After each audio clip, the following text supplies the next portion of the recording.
আসসালামু আলাইকুম। আজকের টপিক কালার ফাস্টনেস টু রবিং।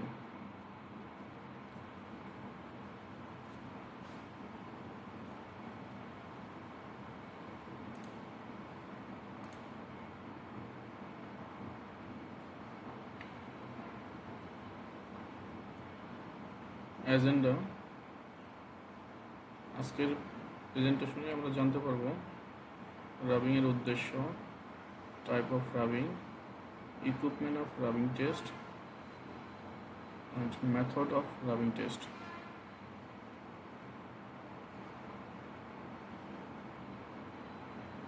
রাবিংয়ের উদ্দেশ্য বা পারপাস যদি বলে থাকি, ঘর্ষণের ফলে ফেব্রিকে কতটুকু উঠতেছে তা মেজার করাই হলো রাবিং টেস্টের উদ্দেশ্য। রাবিং টেস্ট করতে কী কী ইকুইপমেন্ট লাগে সেই ইকুইপমেন্টগুলো আমরা এখন দেখব। ইকুইপমেন্টগুলো হলো, প্রথমত হলো ক্র্যাক মিটার, এটা অটোমেটিক্যালি হতে পারে বা ম্যানুয়ালি হতে পারে। দেন লাগবে কটন রাবিং ক্লথ বা উভেন ফেব্রিক সোয়াস, যেটা 5 cm বাই 5 cm হয়ে থাকে, এবং লাইট বক্স লাগবে যেখানে D65 লাইট সোর্সিং থাকবে। গ্রে স্কেল লাগবে মেজার করার জন্য, এবং ডিস্টিল ওয়াটার লাগবে গ্রেড 3। রাবিং সাধারণত দুই প্রকার, একটা হলো ড্রাই রাবিং, একটা হলো ওয়েট রাবিং।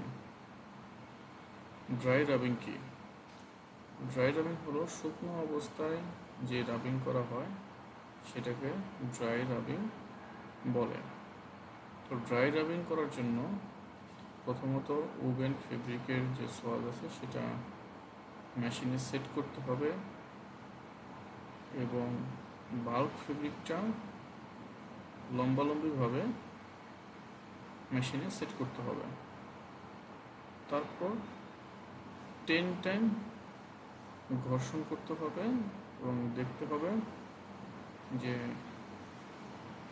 কতটুকু কালার ওভেন ফেব্রিকে লাগছে। অবশ্যই ওভেন ফেব্রিকটা হোয়াইট কালার হতে হবে।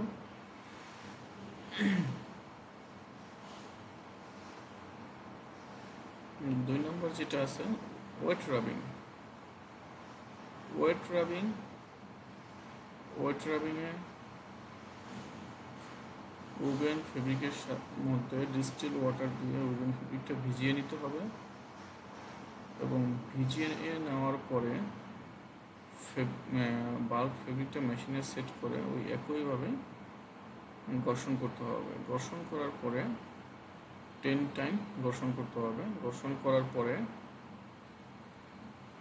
ওভেন ফেব্রিকটা যেই জায়গাটা ঘর্ষণ হয়েছে সেটা আমরা চেক করব কোথায়? লাইট বক্সে চেক করার পদ্ধতি এবং রেজাল্টটা আইডেন্টিফাই করব আমরা এই পর্যায়ে। এখানে লাইট বক্সে আমরা 45 ডিগ্রি অ্যাঙ্গেলে আমরা ওভেন ফেব্রিক সোয়াসটা রাবিং ক্লথটা রাখবো। সেই রাবিং ক্লথটা রেখে আমরা গ্রে স্কেলের সাথে কম্পারিজন করে দেখব যে আসলে কতটুকু কালার উঠে আসছে বা কতটুকু কালার সেখানে লাগছে। সেটা দিয়ে মেজার করে দেখব যে রেটিংটা কি। এখানে অ্যাকসেপ্টেবল রেটিংটা আমি এখানে দেওয়ার চেষ্টা করছি। রেটিংটা হলো সেভ টু ড্রাই রাবিংয়ের ক্ষেত্রে সাধারণত 3-4 গ্রে স্কেল রেটিং অ্যাকসেপ্টেবল, এবং ওয়েট রাবিংয়ের ক্ষেত্রে ডার্ক কালারের জন্য 2-3 রেটিংটা অ্যাকসেপ্টেবল, এবং লাইট কালারের ক্ষেত্রে 3 অ্যাকসেপ্টেবল। তো গ্রে স্কেলের সাথে কম্পারিজন করে আমরা দেখব যে এই রেটিংয়ের সাথে যদি অ্যাকসেপ্টেবল রেঞ্জে থাকে তাহলে রাবিং ওকে হবে, আর যদি রেটিংটা বেশি হয় সেই ক্ষেত্রে রাবিং ফেল হবে। এখানে কিছু এক্সাম্পল দেওয়া হয়েছে যে আসলে কোন ধরনের আইটেম কীভাবে আমরা রাবিং করব, রাবিং মেশিন কীভাবে ফেব্রিক সেট করতে হবে, ম্যাশ ফেব্রিকের ক্ষেত্রে কীভাবে করতে হবে, আবার ডেকোরেটিভ বা বউ থাকলে সেই ক্ষেত্রে আমরা কীভাবে রাবিং করব, এবং